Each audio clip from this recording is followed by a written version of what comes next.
Parte dalla voce di San Leone una diffida nei confronti del comune. Cosa avete messo nero su bianco?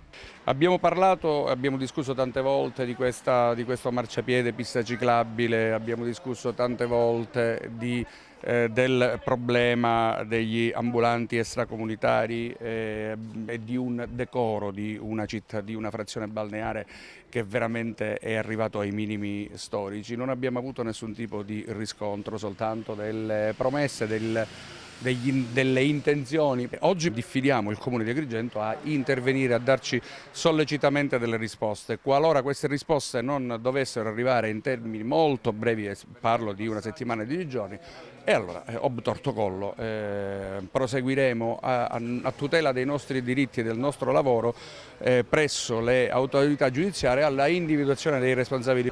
Si è parlato anche di un danno che avete avuto, che ha avuto San Leone, un danno d'immagine causato dall'impianto di depurazione che fino ad oggi non c'è stato, un problema ventennale, partiva dal 94 quando la soprintendenza bloccò il depuratore. A oggi forse qualcosa si smuove, ma per il passato chiederete dei danni?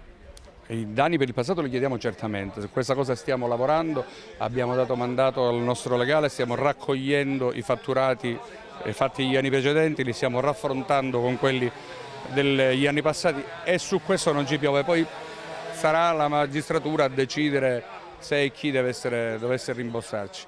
Per quanto riguarda i lavori di quest'anno attendiamo con una certa fiducia, forse siamo degli illusi, che si possa arrivare a conclusione di questa vicenda. Aspettiamo, cerchiamo di capire. Adesso cambiamo argomento, per domenica c'è un appuntamento che vedrà voi in prima linea ma anche tutta la cittadinanza invitata a partecipare.